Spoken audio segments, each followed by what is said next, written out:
अगर गांधी के अनुयायी होते तो आज़ादी के बाद गांधी जी ने कहा था कि कांग्रेस पार्टी का जो उद्देश्य था देश की आज़ादी की, स्वतंत्रता की लड़ाई का, वो पूरा हो गया। लेकिन उस समय कुछ लोगों ने कांग्रेस पार्टी को पे फैसला नहीं होने दिया। लेकिन आज अब वो कांग्रेस पार्टी उन सिद्धांतों पे नहीं है। आपने देखा पिछले दिनों जिस तरीके से कांग्रेस यूपीए की सरकार में, चाहे वो कॉमनवेल्थ गेम्स हो, 2G हो, कोलगेट हो, इस तरह की चीज़ें हुई जिससे देश की जनता ने न केवल केंद्र से बल्कि एक तय कर लिया कि हम कांग्रेस मुक्त भारत पूरे देश से बनाएंगे। और आज 18 राज्यों में आपने देखा कि जिस तरह से देश की जनता ने आदरणीय नरेंद्र मोदी के नेतृत्व में जहां केंद्र में एक प्रचंड बहुमत दिया, वहाँ राज्यों में भी हमारी सरकार बनी। आज तो अब शायद कांग्रेस जो 1-2 राज्यों में रह गई, आज आप याद कर लीजिए जिस दिन राजस्थान का चुनाव होगा वहाँ से भी वहाँ की जनता तैयार है कि हम कांग्रेस मुक्त राजस्थान बनाएं। क्योंकि जिस तरह से आप देख रहे हैं लॉ एंड ऑर्डर हो राजस्थान में, जिस तरह से अभी और घटनाएं हुई, आपने देखा कि शायद उस तरह की घटना से आदमी कहा जाएगा कि एक दर्जी को जिस तरीके से काट दिया गया। तो ऐसी परिस्थितियों में भ्रष्टाचार में जिस तरीके से आपने देखा पिछले दिनों कि एसोसिएटेड जर्नल्स ऑफ इंडिया का प्रॉपर्टीज को एक प्राइवेट यंग इंडिया कंपनी बना करके ट्रांसफ़र कर दिया गया और उसका स्वामित्व 67% केवल 2 लोग, श्रीमती सोनिया गांधी और राहुल गांधी का हो गया। तो अब स्वाभाविक है कि आज अब वो कांग्रेस पार्टी उन सिद्धांतों से हट चुकी है और ये साबित हो चुका कि भ्रष्टाचार के आकड़ में डूबे हुए हैं। ठीक है कि केंद्र सरकार ने जो डेटा पर्सनल बिल था, प्रोटेक्शन बिल, उसको वापस ले लिया है और कहा है कि इसकी जगह कॉम्प्रिहेंसिव बिल लेकर आएंगे। ये तो स्वागत योग्य है, क्योंकि आज देखिए कि प्रजातंत्र में अगर उसको ले करके लोगों में, सिविल सोसाइटी में या लोगों में थे, तो आज सरकार ने उसको वापस लिया और पूरा सभी लोगों के साथ चर्चा करके एक कॉम्प्रिहेंसिव बिल लाने की बात कर रही है। राहुल गांधी आज कहा स्टेट यूनिट को कि सब लोग 2023 में मिलकर चुनाव लड़ेंगे, कोई अलग अलग बात सुरों में बात नहीं करेगा। देश की लोकसभा चल रही है। अमेठी की जनता ने तो इसलिए नकार दिया उनको कि वो लोकसभा में नहीं बैठते थे। अगली बार वायनाड की भी जनता वही फैसला करेगी।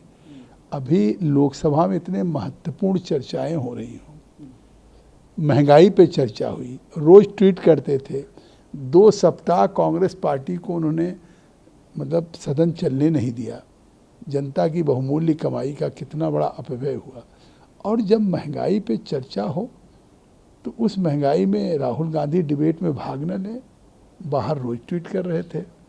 और जब श्रीमती निर्मला सीतारमण जवाब दे रही थी, एक एक बिंदुओं पे 7 घंटे महंगाई पे चर्चा हुई, तो कांग्रेस पार्टी वॉकआउट कर गई।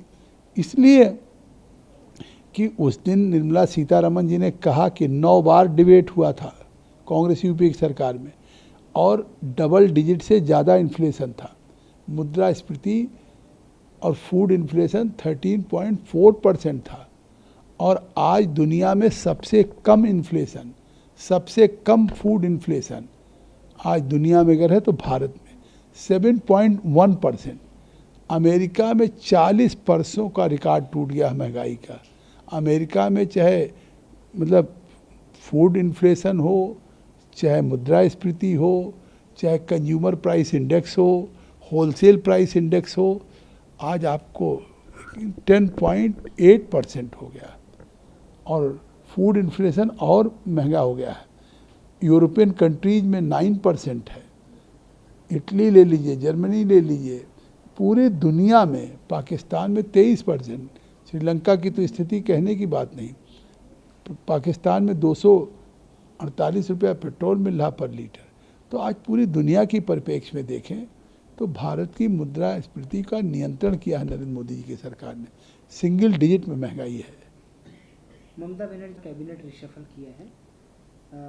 जो बीजेपी छोड़कर गए थे अपने उनको कैबिनेट में स्थान मिला है, बाबुल सुप्रियो। देखिए क्यों कैबिनेट सफल किया, आपने देखा कि किस तरह से दुनिया ने देखा, आश्चर्यचकित रह गए।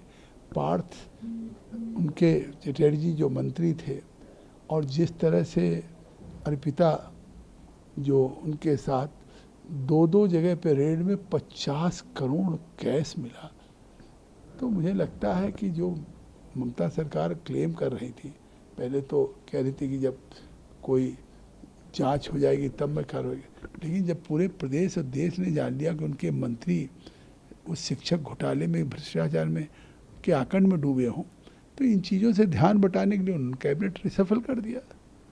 राहुल गांधी ने कहा कांग्रेस पार्टी जहां देश को एकजुट करने की कोशिश कर रही है और देश में हार्मोनी पैदा कर रही है, वहीं बीजेपी जो है लगातार तनाव फैला रही है और लोगों में नफरत भर रही है। राहुल गांधी, कांग्रेस पार्टी लोकसभा राज्यसभा में तो विपक्ष एक गुट नहीं है, उनके साथ कोई नहीं, न बीजू जनता दल है न तृणमूल कांग्रेस है।